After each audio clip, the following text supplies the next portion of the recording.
tell them what yeah. And I'll just, at the end, I'll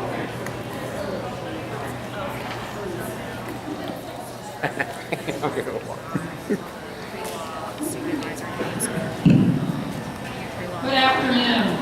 It's great to welcome you, students and young professionals, to our Speak Networking session this afternoon. I know that this is going to be an enjoyable time for all of you, and some of the conversations have already started. Just quickly, I would like to go over the routine that we will follow. You will be at each table, students, for about 13 or 14 minutes. The young professional will share with you a little bit about their background, the career that they selected, and then just some interesting information that they have learned while they've been in the business world. Then, at the end of that time, a bell will ring, and you students will move on to the next table. And you will see if you're at table 3, you'll move to 4, 7, you move over to table 1. There are a total of 7 tables. As you are moving, please remember to take your name tent with you. So, at this point, we will go ahead and begin, and thank you, young professionals, for joining us and being with us today. Thank you.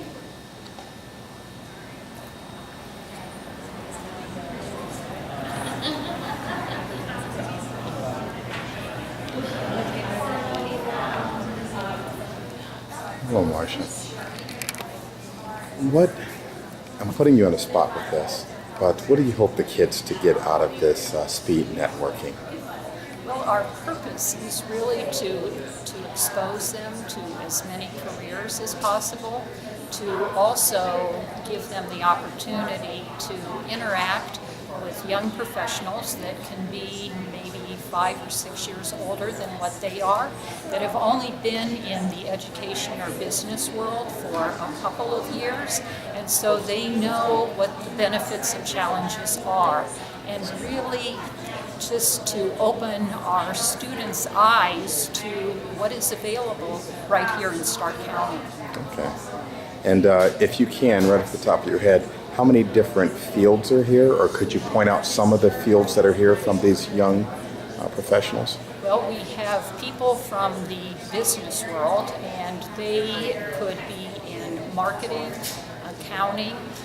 We also have a couple of individuals that are here from education. Yeah, I'm sorry. That's all right. You're not going to want to. I'm gone blank, but I would need to look at my list. No problem. Sorry. So I'm going to walk around each of the tables and hear some of the questions. Thank you. came together to form a high school. My high school was about 376 students, made up of, like I said, a bunch of small towns. In high school, I wasn't really a good student. I was more about sports and activities and, you know, having fun, not scholastics. It wasn't until my senior year that I decided I might need to get serious because I need to do something with my life. And Logan, here's where the mathematics comes in. The only thing that I really enjoyed a lot was mathematics. And I'm like, okay, so I'm going to pursue mathematics in college, right? But I really didn't have a direction. I sort of went to college, just down the street at Malone College. Now it's Malone University. And I decided I was going to study mathematics and be sort of like an undecided major because I didn't really know what I wanted to do with my life. I just knew that I enjoyed mathematics. So I started at Malone in the mathematics program, and I enjoyed, took a lot of the courses you may have already taken, like the intros or the just general ed classes. Took those, and then I got into my sophomore year, and my professor was looking at me and saying, okay, Chris, what do you want to do for the rest of your life? I'm like, well, I enjoy math. And he goes, okay, so what do you want to do with math? I go, I haven't even thought that far. I've just been liking college so much. And he goes, well, have you ever thought of teaching math? And I was raised in a teacher's home, and I admired what my dad did for a living, but I couldn't see myself in front of a group of students, because remember I was telling you, I was pretty shy. So not, I don't want to say introvert, but pretty shy guy. This is a great setting. There are other networking things I've been to where you just feel like you're just selling yourself, and I don't think that that's what this is about. I think that this is more about building relationships, and I really encourage you guys to do the same. Because each job I've ever had has been because of a relationship that I have found, that I've built, that I've cultivated, that I've really worked on, as opposed to just, trying to sell myself everywhere I went. It was more about building relationships. And that helps me currently in the job that I'm in now. I'm responsible for a lot of things at my job. As the assistant to the president, I am exposed to a lot of unique things that a lot of people in the company aren't, or don't know about, or won't know about for years down the road. And so, as a representative of the CEO and the president of the company, I have to find a balance with what I am able to disclose and talk about with my peers. I have to represent the office of the president in a way that is very professional, but also comforting and assuring to my colleagues. If you follow anything in the news with our company, we've undergone a lot of changes in the last few years that have affected our community, that have affected our space that we're in the business world, that have also very much affected the people that work for us. And so I feel like it's my responsibility to be a bridge between what I know is happening and what I know is going to be happening in our community within our four walls, and then also outside our four walls. So as far as other responsibilities, I'm responsible for all sorts of things. I help my employer, my direct report, I guess. It's like a volunteer organization that we go through, and we have to. It helps us develop our communication skills in the sense that we have to relay information through like multiple different people, so we can get volunteers in certain areas of volunteering. So we talk to multiple organizations. We have to email and text them to get leaders to those positions, and it's a whole team of leaders that helps establish all these volunteers around Canton. So one thing it's really helped me with communication, like you said. Oh, that's a really great opportunity for you guys to involve. I mean, I really value volunteering. I like to do that type of thing. So it's great to hear that you guys have that opportunity at such a young age to kind of develop that and see like the differences you can make through it. Hopefully you guys can take that throughout your careers and really make sure you get reaction from your guys. I don't know. Yeah, kind of bounce around ideas.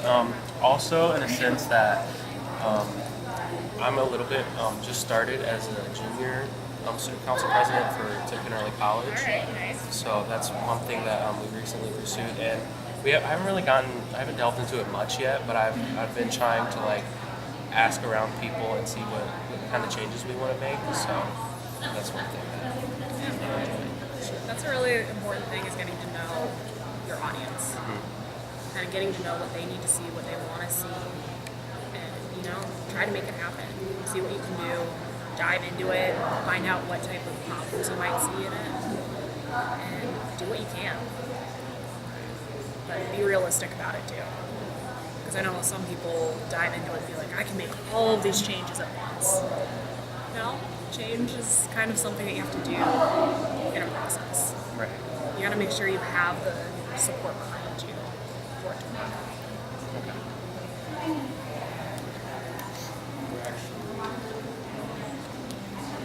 In this session, we're actually meeting as an operating committee.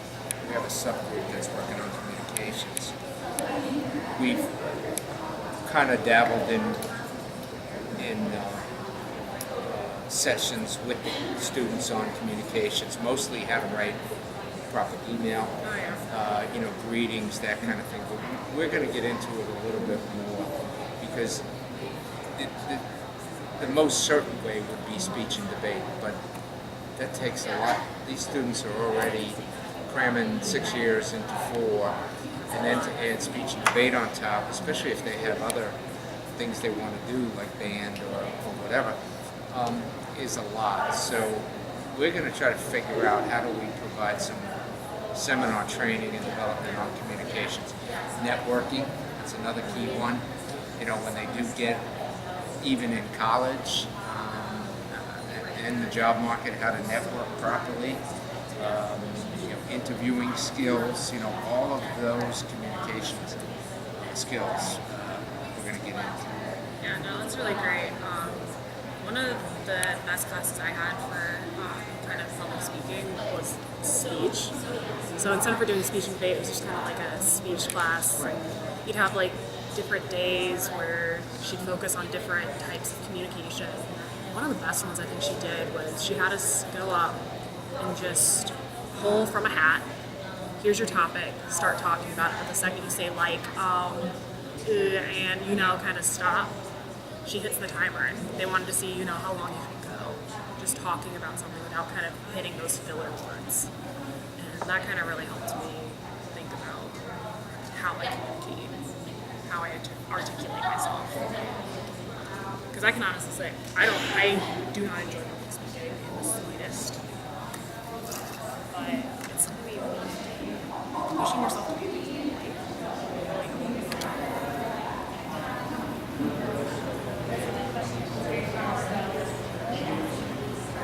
It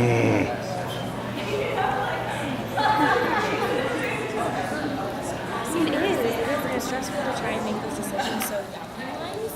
So it's okay if that's not where you end up or down the line. Like, your paths will have so many bumps and turns and whatever else along the way, but you'll end up exactly where you're supposed to be, and that's okay. So if there ever is a time in undergrad where you're like, oh, like I thought this is what I wanted and maybe this isn't what I wanted, that's okay. Like, take other random classes and take things that you might not have considered to begin with. I think I took like law and journalism, and I did take a basic psych class to start out with because I was like, is this what I want? So I was trying to kind of explore that to begin with. So it's okay.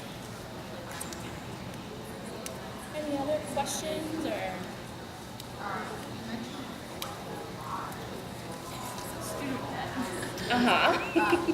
What type of, when you were going for your master's program, did you apply for a lot more scholarships, like just from during college, during your 4 years, your bachelor's? Were you able to at Ohio State? So I actually started at Baldwin Wallace up in Berea. So I started at BW and had like scholarships and stuff up there, and I was commuting from home, and like it was super reasonable. And then I transferred to Ohio State and lost all my scholarships. So that was like a big kind of defining moment for me around how am I going to do this. But my end thought was I'm going to be able to pay this back. It might take however long to do it, but I just had to focus on I'm going to be able to pay this back. Like I've heard it called, instead of calling it student loan debt, you call it leveraged money.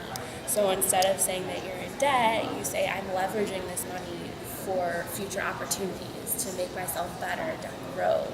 So thinking about it in a little bit of a different perspective, yes, you will have to take some out most likely, and of course there's scholarships and things, and I absolutely encourage you to apply for that. But at the end of the day, you're investing in yourself by taking out these loans and doing what you have to do to get to your end goal. So heck yeah, it's stressful. Don't take out more than you have to take out, but don't look at it as like, oh my gosh, this is so crushing and I'm never gonna get through all of this. So it's kind of a perspective on it, I feel like.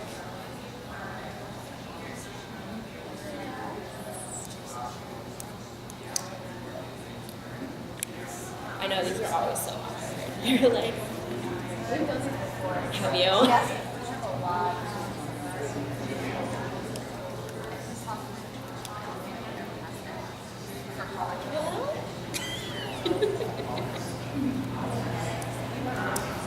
That's fair. That's fair. So tell me more about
Yeah, absolutely.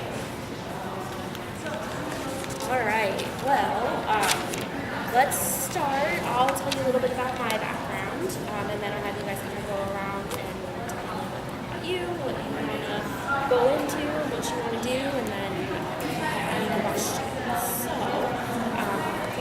my name is Allie Brine.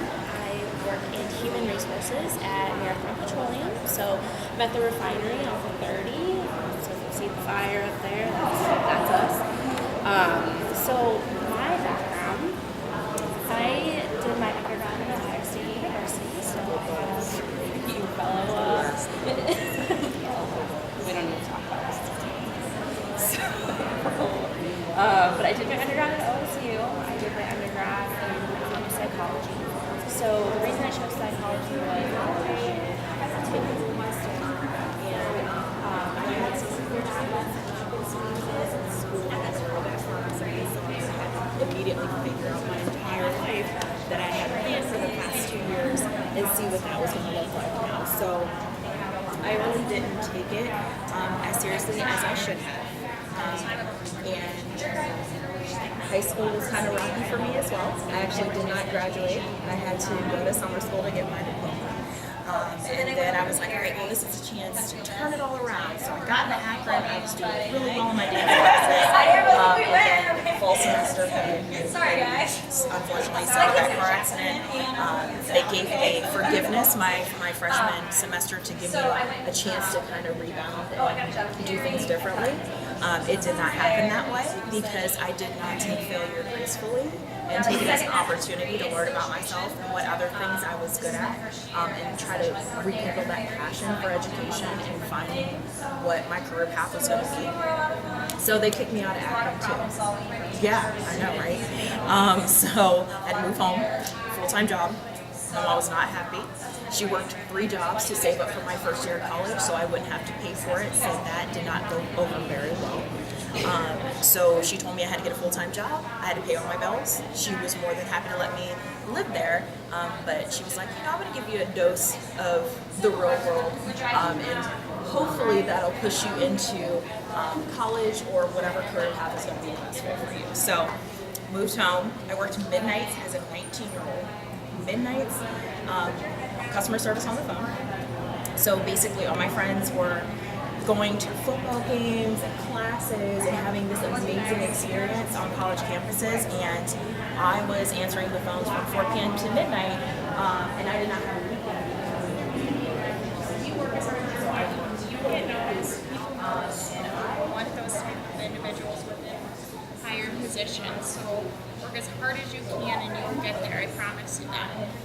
So I've been at All Parent.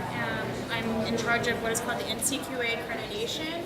NCQA is a National Committee for Quality Assurance. What we're doing is we are ensuring that our members are receiving the highest quality of healthcare in which they can get. So I'm focusing on a wide variety of things. It can go from as simple as our website being user-friendly to making sure they're receiving the care that they need in their doctor's office, to make sure they're receiving the care that they need when they're being discharged. So if we notice that readmission rates are extremely high, we're going to investigate into that a little bit higher. You know, are they not getting the proper education that they need?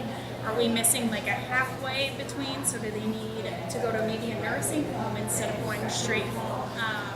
Are their prescriptions wrong? And that's why they're, you know, getting admitted back into the hospital. So we need to evaluate their meds.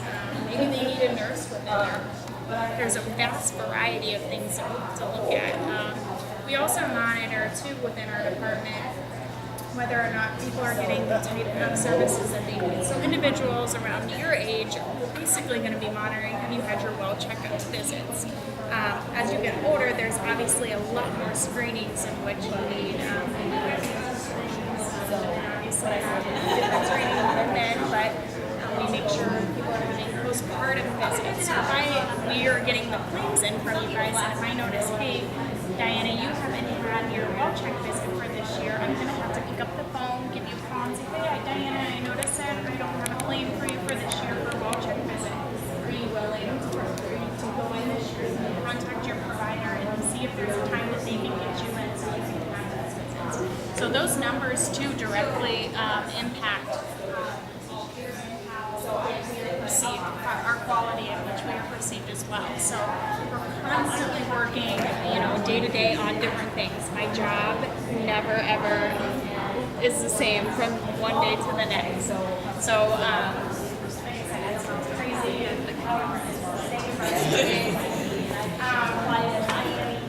Ohio State, Mount Union, and such. And I ended up going to Mount Union. I lived on campus though, so college is what you make of it. It doesn't matter where you go. The academic component of it, the social component of it, is definitely whatever you put into it. So if you're the student that's going to go home every weekend and you're only there for the academics, then you're obviously not going to have a great social experience. But there are so many opportunities throughout all the different clubs that are available at all the different colleges and universities that it's kind of on you to determine how active you want to be. Personally, I was very active in high school. I felt kind of burnt out when I went to college, so I was just kind of like, okay, I'm just going to focus on my academics, and then I kind of build on what I wanted to do. I'm pretty social, so I didn't have a problem, but other people might have issues with that because they might not be able to get out enough and talk to people and, you know, be connected. So I don't think you can make a wrong choice, it's just the right choice for you, and putting yourself out there a little bit. Jesse, did you go on the college visits? Oh yeah, I went How many did you go on? 4 or 5. Okay. So Mr. Bruner allows the students as seniors, this is brand new this year, starting in August when they come back, so August, September, and October, they have bus trips to 8 Northeast Ohio schools. I'll start at the top: Cleveland State, Hiram, Youngstown State, Mount Union, Malone, Walsh, Kent, Akron, and Youngstown. Did I say Youngstown? Yes. So those 8, and they can choose 4 or 5 to go to. And so they get a pretty good view of big schools, Yeah, small that's right. schools, city schools, you know. So some people asked me in the last session about how much money a teacher makes. Starting out, a teacher makes $34,000, around there. That's just with an undergraduate degree. Obviously, you go out with more education, but education's a little bit different than the business world. My family personally has a business locally. They love female engineers, so I don't know if you want to go into construction or excavating though, but everything's run by computers now and all the equipment and everything, so it's pretty amazing to see. And growing up when I was around the business, it was all men, you know, there were no women, it was all middle-aged older men, and now there's all these young people, young females in the office, and they continue to grow, so don't rule out like male-dominated fields.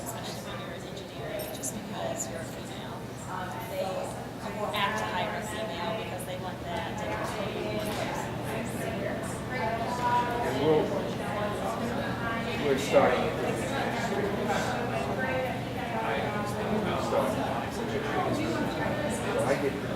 do recommend it to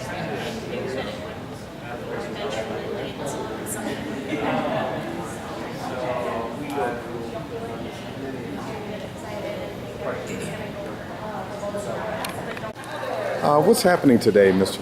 Venturella, with your camp program? Oh, exciting, Mr. Berner. Today we have Stark County Young Professionals and Young Leaders. Those are the young people who work in Stark County, usually 40 and under, very accomplished. Most of them have gone to grammar school, high school in Stark County, so they understand our environment, what's going on in our community. They are working here in all different career paths. This is called Speed Career Networking. The students have an opportunity to spend almost 15 minutes at each table asking these professionals about their careers, what motivated them to go into the careers, how much money they make, what's their daily job all about, what kind of education do you need, what schools you should go to. Very helpful. As you know, our students struggle sometimes with what careers, what colleges they want to go to. This will help them figure it out. It's absolutely critical with everything else we do in camp, from college visits to scholarship work to communications and skills. This career networking, and by the way, the new shadowing program we plan on putting in, this just complements it. Helping the students to come up with their top 3 choices of what they want to do when they get out of college helps them now, keeps them focused, and should really help them in the future. So you have the speed networking, which gets the kids connected, hear about the career choices for those folks that are just going into the career or probably in that mid-level if at most. Why these folks and not some of the seasoned veterans that are toward the twilight of their careers? What do you hope that happens here with these young kids and the young leaders that you bring in? Well, for instance, I was just sitting in on a session with IT, and IT has evolved so fast over the last decade, just 10 years. So you can imagine if we bring somebody in who's spent 30 years in IT and they're going through their experiences with IT, it could be totally different to what this young man's experience has gone through in the last 10 years with IT.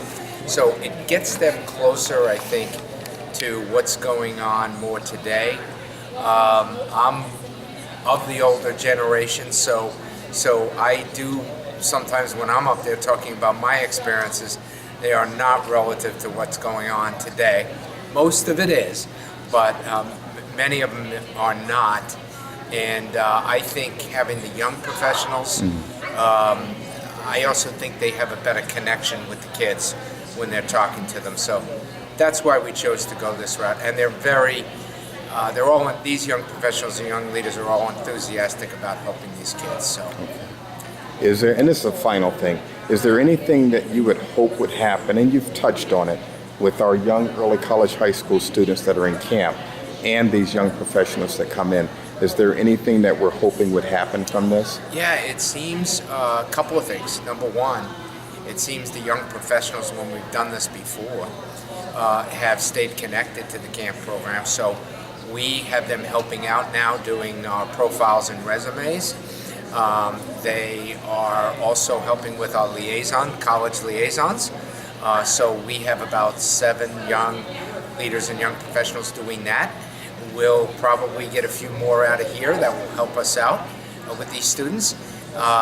Some of them are bonding. I can see it. So if they're at the table for early childhood education and they happen to be going in early childhood education, I see them exchanging addresses and names and phone numbers. So I think there could be a good connection going on there. So I think we've yet to explore all the possibilities of what's going to go on here, but I see nothing but upside with this program. Marcia Cousins put this together, ex-principal, and she hit the nail on the head with this. Yes, all right. Thank you very much for your time, You're welcome. Mr. Gray.